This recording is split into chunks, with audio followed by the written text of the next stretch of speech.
When you're talking about your diet, you have to talk about not just what to eat, but what not to eat. And our list of what not to eat has become incredibly long.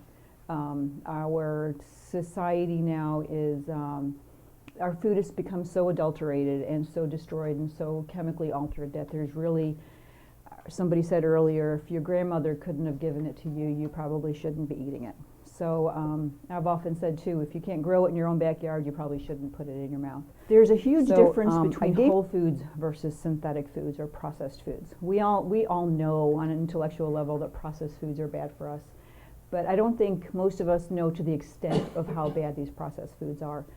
Processed foods do not have any whole food nutrition left in them. They're dead chemical foods, and there have been great studies to prove how detrimental these chemicals are. I just wanted to talk about two quick studies. There was one done on rats, and for those of you who've heard me talk before, I've mentioned these studies before, but the one done on rats, they wanted to see how good fortified enriched cereal is. You know, so what we feed our children, right? So you go to the grocery store and you go to the cereal aisle and you see all these, you know, vitamin enriched fortified things that are supposed to be good for us to start the day.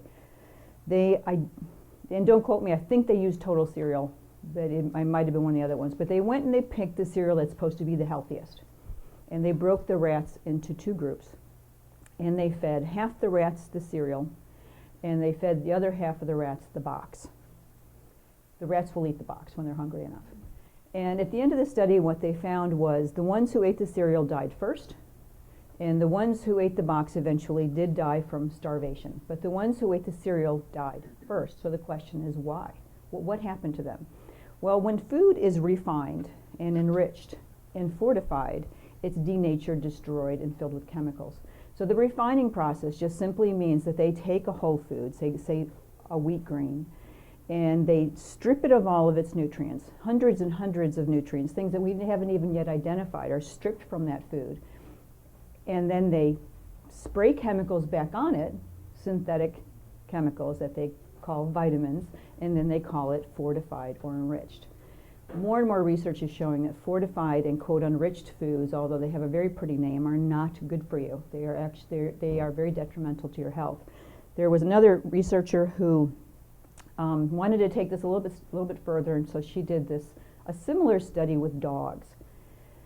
And one group of dogs was fed whole grains, and normally dogs don't eat whole grains, but they actually survived and thrived and did okay.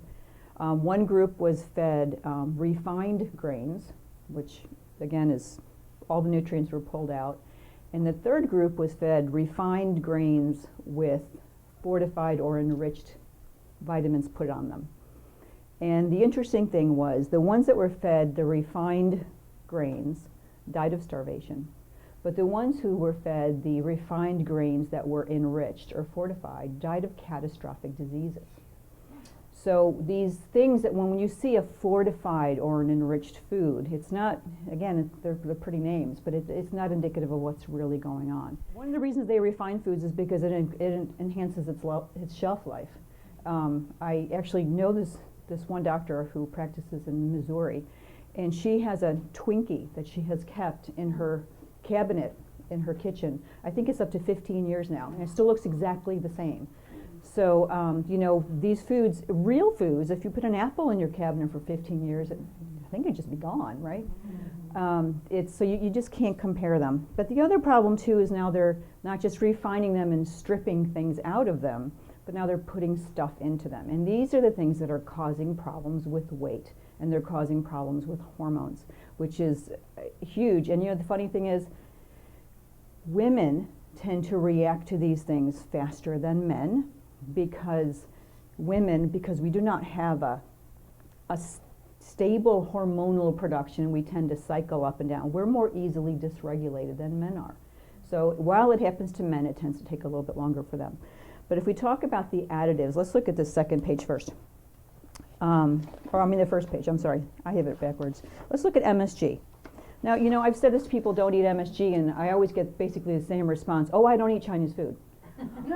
Well, there's probably less MSG in Chinese food than there is in McDonald's. So, you know, if we look at MSG, MSG is a synthetic version of an amino acid called glutamic acid. Glutamic acid it's just an amino acid, and when it hasn't been processed and chemically changed and altered, it's not bad for you. Glutamic acid it's just an amino acid. But, however, they process them, and so do you ever see the label that says, no MSG added? Well, you know, I always thought for a long time that's got to be safe. Well, you know what?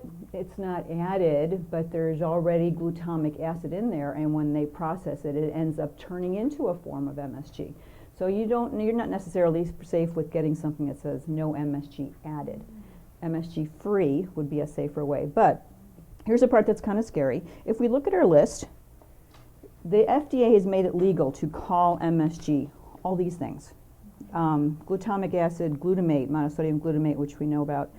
The ones that I typically see when you read your labels are yeast extract, hydrolyzed soy protein, those are two of the most common, autolyzed yeast, gelatin is another form, soy protein, some names I've never heard of, and then things like natural flavors, seasonings, spices are all pseudo names for MSG, and milk solids, that was a new one for me, that kind of freaked me out. Cornstarch has MSG, and you can look through this list, it's really kind of crazy, but if you go through and you start reading your labels, you're going to find that this is in most of the food. MSG has been shown conclusively now in studies to, as we go to the second page, causes brain lesions, endocrine disturbances, causes obesity, reproductive disorders. I mean, it's not good stuff. So again, just to look at what you're eating, it's a really important part of changing your diet is to look at what the additives are in your food. The other thing are the artificial sweeteners. Have you ever had the experience where you go into some restaurant, and you see somebody that's got a weight issue and they order Diet Coke? Has anybody noticed that? Well, there's a part of me that always wants to go up to them and say, honey, just eat the sugar.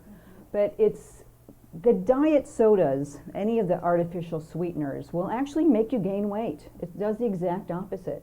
And it's not they say it doesn't cause you to gain weight because you don't have an insulin reaction. Well, it's not entirely true. There's a lot of perpetrated lies out there when it comes to what's in our food. But the bottom line is that, first of all, we know aspartame is horrible for us. I'm not going to beat that one up. That one it's established. They're trying to get it off the market. Splenda hasn't been around long enough for them to really say it's bad for us. But here's what we do know. Splenda is made from chlorine. Enough said, right? Not a good idea.